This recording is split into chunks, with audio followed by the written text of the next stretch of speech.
back to the videos. If you guys are new, my name is Mike. So in today's video is going to be a little bit different as opposed to the normal content that you guys are used to. Not only is it because of the coronavirus thing going on, my brother and I have been working on a project called JDM Icon. You guys can check out the Instagram, I'll link it down below. This part of the channel will be more focused on informational, and videos will be a little bit more professional as opposed to the vlog type content that you guys are usually used to. But don't worry, all the vlog stuff is still gonna be there, but this is just another series of videos that we're gonna be integrating into the channel. It's gonna be more sit down type informational videos that we're gonna be helping you guys out with, since a lot of you guys are new young car enthusiasts that maybe want to get into cars or have a lot of questions. So we're gonna try and answer all of those questions for you with our videos. So if you have any suggestions of the type of videos that we can maybe make or help you guys out with, leave a comment down below and we'll definitely take a look at it.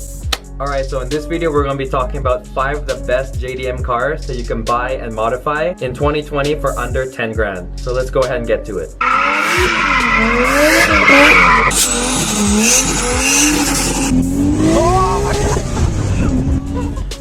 Alright, so the first car on our list is the Toyota Altezza. This car over here was made for the USDM and the JDM market. Obviously the JDM version did have a couple more things that were cooler than the USDM model. The USDM version of this car was actually called the Lexus IS 300, as some of you guys may know. It did come with a 2JZ motor, but because of the Toyota Supra, most of the people scrap these cars and or either just buy junkers of these cars just for the transmission so they can put it in their Supra. This car to me is one of the JDM underdogs in my opinion, because not a lot of people know about them. This car was actually the last car that the original designer of the AE86 actually made. So some people actually believe that this car is the spiritual successor to the 86, since this was the last car made by that designer. It has 4 doors and a decent sized trunk, so it's actually really easy to daily. If you look hard enough, you can probably find the Toyota Altezza version, which is the JDM version, which comes with a few subtle changes like the front bumper, fog lights, side skirts, and rear lip, as well as a wing. And it does come with the famous 3S GE motor, which revs up to I believe like 9K. It is a super high revving motor, which is perfect for track days or drifting. The car also comes with a 50-50 weight distribution, so if you're into drifting or track days, you're gonna appreciate that because the car is a lot more predictable and easier to drive.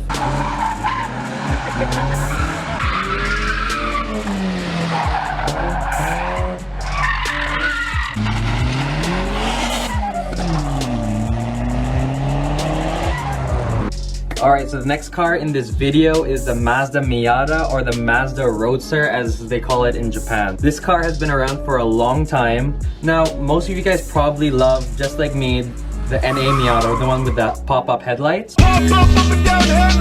But because of how popular that car has become, the NB is starting to take over, and you can find them for around $6,000 or $7,000, which is a steal for what it is. It's a roadster if you're into convertibles. Manual transmission, rear wheel drive. From turbo kits to suspension parts are super easy to come by. So if you're into stance builds, or if you're into drifting or track days, this car is another excellent choice.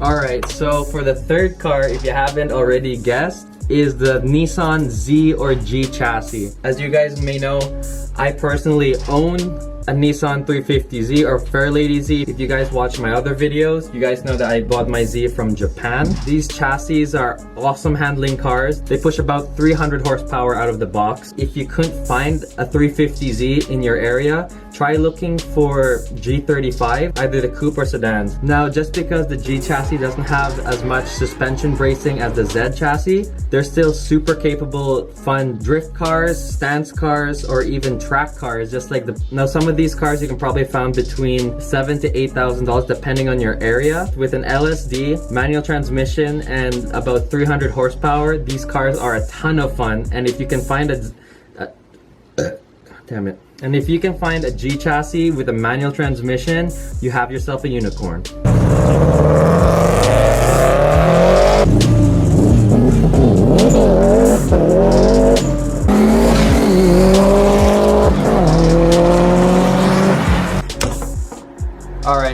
I've been talking about rear-wheel drive cars for most of this video, but I'm not gonna forget the most iconic car that you guys probably already know is the Subaru WRX or STI. Now the WRX and the STI does have a really good resale value as compared to some of the other cars I have mentioned earlier, and you may find them with higher mileage if you guys are worried about that. But if you stumble upon a really clean example of a WRX, which is very possible, you have yourself a car with all-wheel drive, a turbocharger, and a manual transmission, which sounds like so much fun if you guys live in a snowy area like myself. With a car with racing and rally pedigree, this car is a no-brainer to consider because not only is it super fun to drive, but parts are everywhere, either new or used. These cars are super capable for anything you throw at them, whether it's a track day, daily driving, or even just an all-year-round car that you want to take to car meets and drive in the snow. These cars are a no-brainer. Most of the ones you're going to see out there are either Bug-Eye or the Blob-Eye. Although the Bug-Eye is very similar to the Blob-Eye in terms of specs and aftermarket support, you're going to have to pay a little bit more for the Blob-Eye if you're really after the facelift. But nevertheless, the Bug-Eye and the Blob-Eye are both really capable cars and they're so much fun to drive.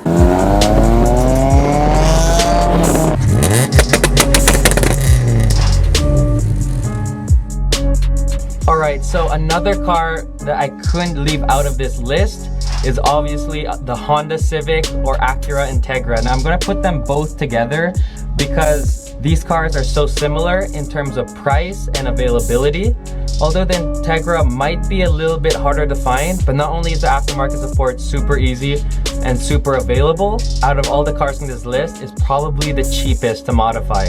And just because the cars are front wheel drive doesn't mean this car should be left alone. These cars are actually super capable as well in terms of grip machines and track weapons. The Integra was actually the best handling car from the 90s, which speaks a lot since most of the cars that we love are from the 90s. Now with most of these cars going for around 5 grand, this car is a no-brainer because once you buy a car for 5 grand, you can probably spend the rest of your hard-earned money on the mods that you can do to these cars. So just think about it. A turbocharged, K-swap, Acura Integra. That sounds pretty crazy.